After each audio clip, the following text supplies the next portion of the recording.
அன்பிற்கும் மரியாதைக்கும் உரிய கண்ணீரா படத்தை வாழ்த்த வந்திருக்கிற அருமை பெரியோர்களே, தாய்மார்களே, மனம் நிறைந்து இந்த படம் வெற்றி பெற வேண்டும் என வாழ்த்த வந்திருக்கிற மேடையில் அமர்ந்திருக்கிற ஆருயிர் தம்பி, மிகச்சிறந்த இயக்குனர் ஆர்.வி. உதயகுமார் அவர்களே, பேரரசு அவர்களே, என் அருமை தம்பி நகைச்சுவை நடிகர் ரோபோ சங்கர் அவர்களே, மற்றும் மேடையில் அமர்ந்து வாழ்த்திய அருமை சகோதரர்களே, படத்தின் கதாநாயகன், இயக்குனர், தயாரிப்பிலும் சம்பந்தப்பட்டவர், மொத்தத்துக்கும் சொந்தக்காரர் கதிரவன் அவர்களே, அவரை படம் எடுக்க தூண்டி குழந்தை எனும் கருவை உருவாக்குவதை விட இந்த கதை எனும் கருவை உருவாக்கி அதை தன் கணவனே இயக்க வேண்டும், அவரே கதாநாயகன் நடிக்க வேண்டும் என்று அனுமதித்த அருமை சகோதரி கௌசல்யா அவர்களே. கௌசல்யான்னு சொல்லும்போது கதை வசனம் மட்டும் எழுதியில்ல, கோ டைரக்டராக கூட ஒர்க் பண்ணியிருக்காங்க. அந்த கவிதை பாடல்கள் எழுதியிருக்காங்க. ஆக இவர் டைரக்டர், ஹீரோ, ப்ரொடியூசர், இது இருவரும் இறைவனால் தந்த குடும்பம் ஒரு பல்கலைக்கழகம் என்பதை போல இது ஒரு கலைக்கழகம், திரைக்கலைக்கழகம். கணவன மனைவி ஒத்து இப்படி படம் பண்ணியிருப்பது உலக அதிசயம். முதல்ல டைரக்ட் பண்ணவே முன்னாலாம் அனுமதிக்க மாட்டாங்க, சினிமாவுக்கே ஒத்துக்க மாட்டாங்க. அந்த காலத்தில் பெண்கள் சினிமானா அவ்வளோ பயம், ஆண்கள் கெட்டுடுவாங்க, சினிமா கெட்டது, சினிமா யாரும் போகக்கூடாதுன்னு நம்ம பெரியவங்க தடுத்த காலம் ஒன்று.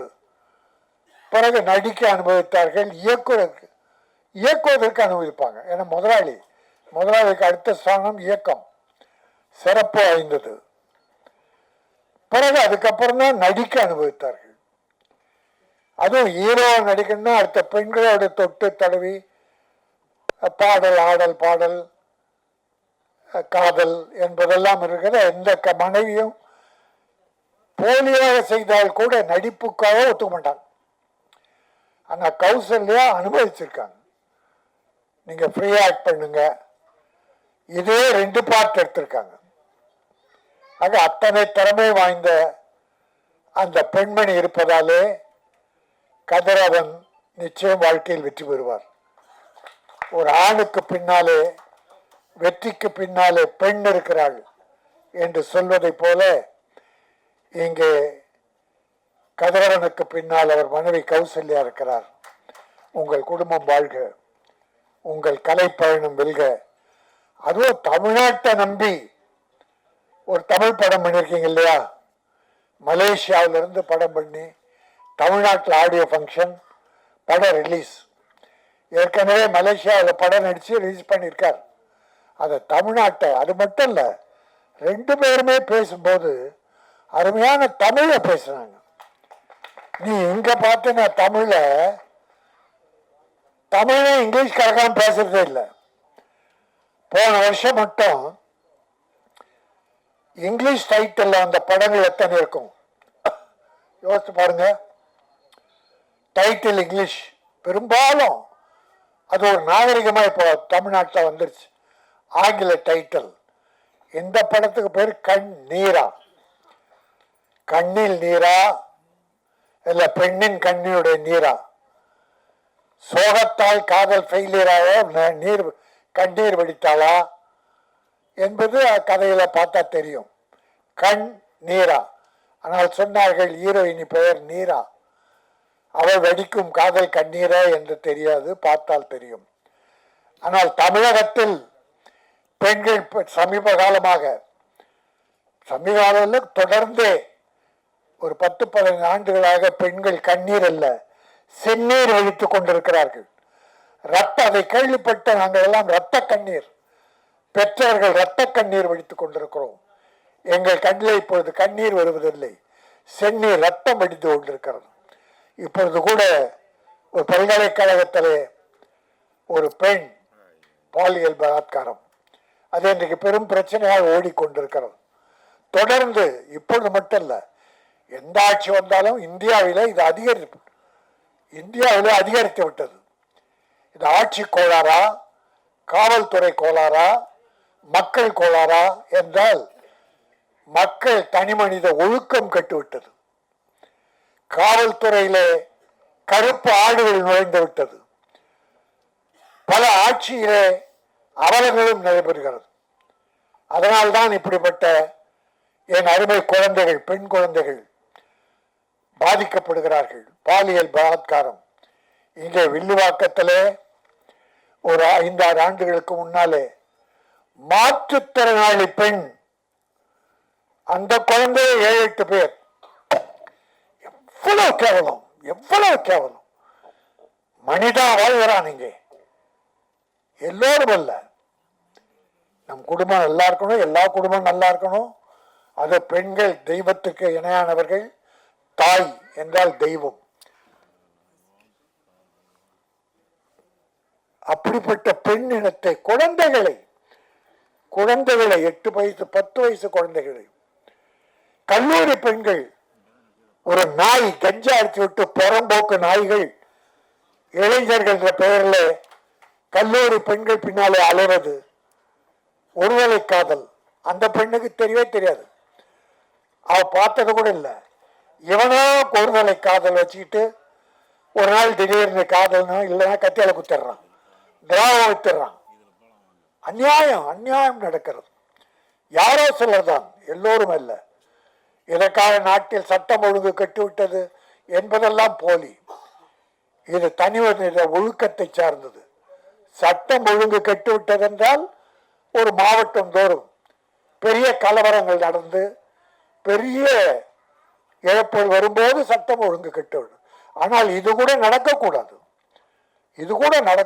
இதை அனுமதிக்க கூடாது. அரசாங்கம் இதில் மிக விழிப்போடு இருக்க வேண்டும். இருக்கிறார்கள், சில நேரம் தெரியாமல் நம்ம சொல்லிட்டா பண்றோம் அதெல்லாம்.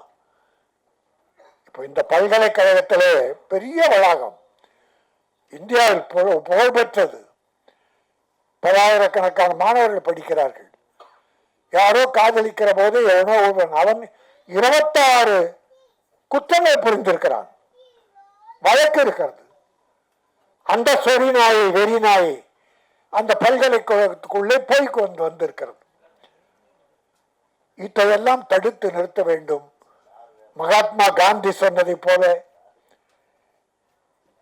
ஒரு பெண் இரவில் நகைகளை அணிந்து கொண்டு தன்னந்தனியாக வீடு போய் செய்கிறாளோ அதுதான் நாடு, சுதந்திரம் பெற்ற நாடு. எங்கே பெற்றது நாடு? எங்கே சுதந்திரம் பெற்றது? பகலிலே நடக்க முடியவில்லை.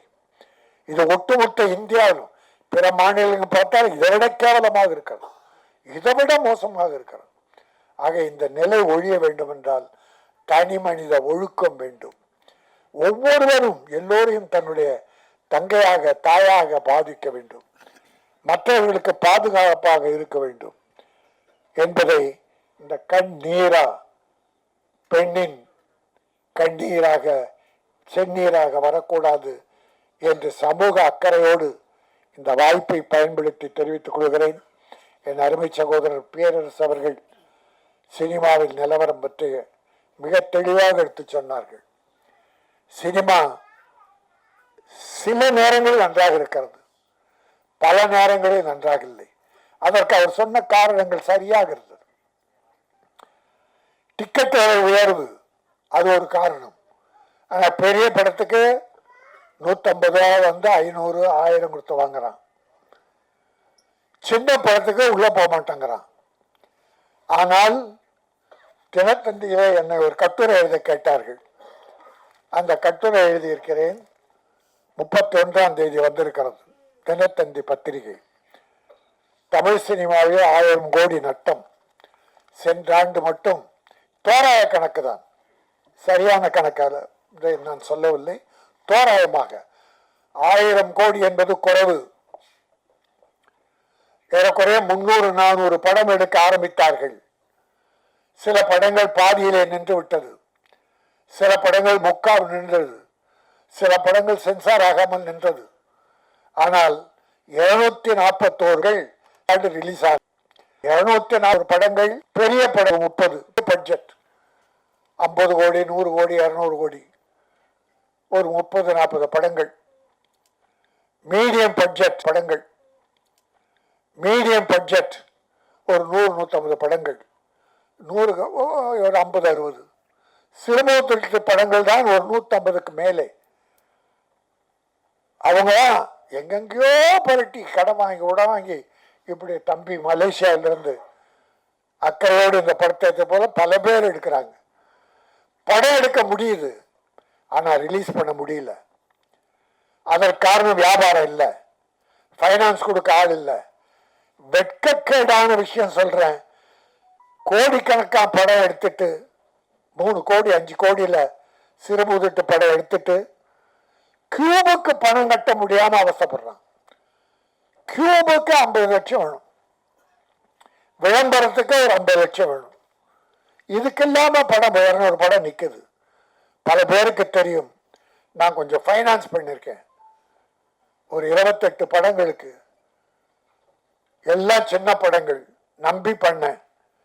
18 படம் ரெடியாகி சென்சார் ஆகி நிக்குது.